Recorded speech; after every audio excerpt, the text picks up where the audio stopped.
You know, we could spend all day talking about the next hot stock, but we're not going to do that today.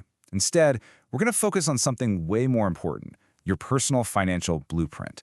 This right here, this is the foundation, the thing that separates the really successful investors from everyone else who's just kind of guessing. Let's just dive right in with this quote. I mean, it gets straight to the point, doesn't it? The biggest reason most investors fail is because they don't actually understand their own money situation. It's a huge common pitfall. But the good news? It's also completely avoidable. And that's exactly what we're going to tackle right now. So that leads to the obvious question, right? What is that first step to success? If it's not about picking some genius stock, then what on earth is it? Well, the answer is probably a lot closer to home than you think. Here it is. The first rule of investing has absolutely nothing to do with the stock market. It's all about you. Before you even think about putting a single dollar to work, you have to do a really thorough self-assessment of your own finances. You need to become the world's leading expert on, well, on you. And this all comes down to a really critical idea: balance. See, investing isn't an all-or-nothing game. If you go all in on stocks, you're taking on a huge amount of risk. But if you avoid them completely, you're missing out on one of the most powerful wealth-building tools in history. The real key is making stocks just one part of your overall plan, not the whole shebang. So how do we figure out what that perfect balance is for you?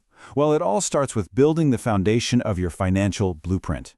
And that foundation is your very own personal balance sheet. And please, don't let the name balance sheet scare you. This is not some complicated accounting thing. It's just a simple snapshot, a picture of your financial health at one specific moment in time. All it does is list out what you own, your assets, and what you owe, your liabilities. That is it.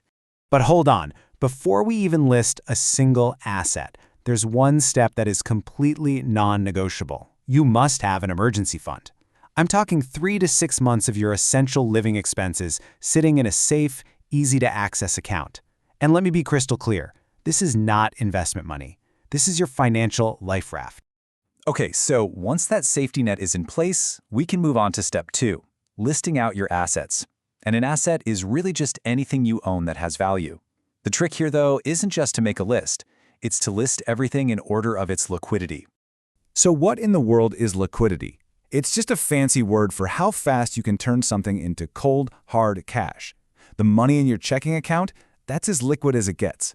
Your house, on the other hand, is way down at the bottom of the list. Since it could take months to sell, it's considered illiquid. Understanding this helps you see where you could get cash from if you were ever in a real bind.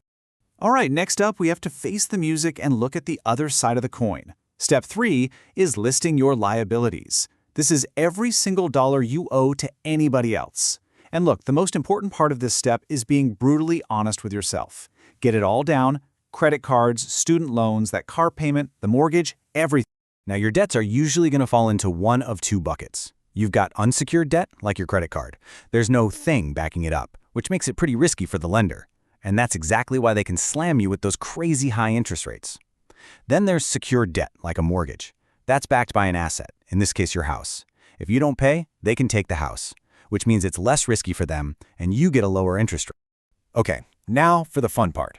Once you've got your list of assets and your list of liabilities, you get to do the magic calculation. It's the simplest formula in all of finance. Take your total assets, subtract your total liabilities, and what's left is your net worth.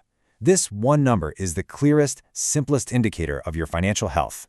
Your mission is to make that number go up every single year. Now, to really hammer home why managing your personal debt is so critical, let's just zoom out for a second and look at the whole world. As of late 2023, the total amount of debt worldwide hit an absolutely mind-boggling number: $307 trillion. Now, hold that number in your head and compare it to the world's total economic output, the GDP, for that same period. That was only around $90 trillion. Yep, you heard that right. The entire planet owes more than 3 times what it produces in a year. This is the giant sea of debt we're all swimming in, which makes your own financial discipline more important than ever. So, that balance sheet we built? That's a snapshot, a single photograph in time. But to really understand the story, we need to see the movie. And that means we need to look at your cash flow.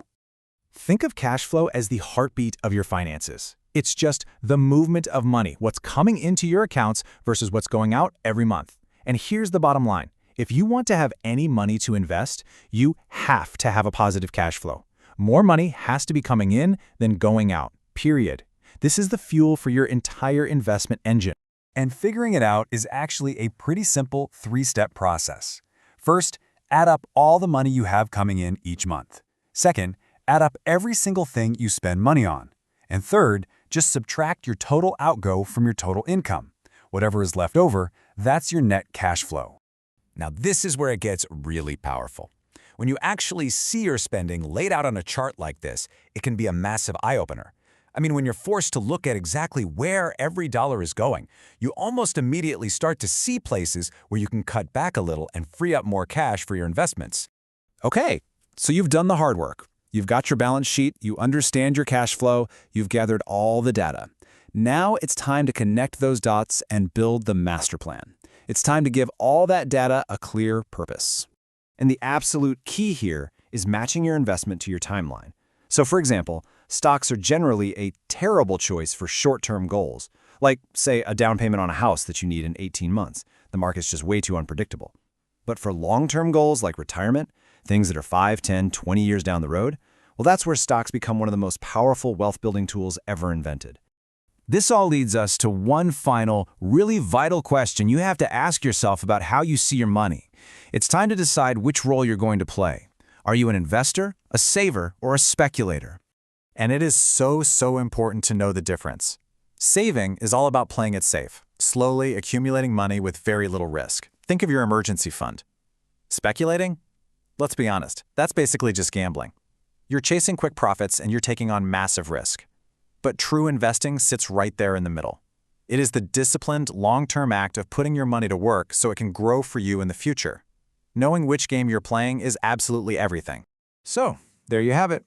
The tools are now in your hands. You know how to create your balance sheet, how to analyze your cash flow, and how to define your goals. The foundation is poured, the blueprint is ready to go. The only question left is, what are you going to build?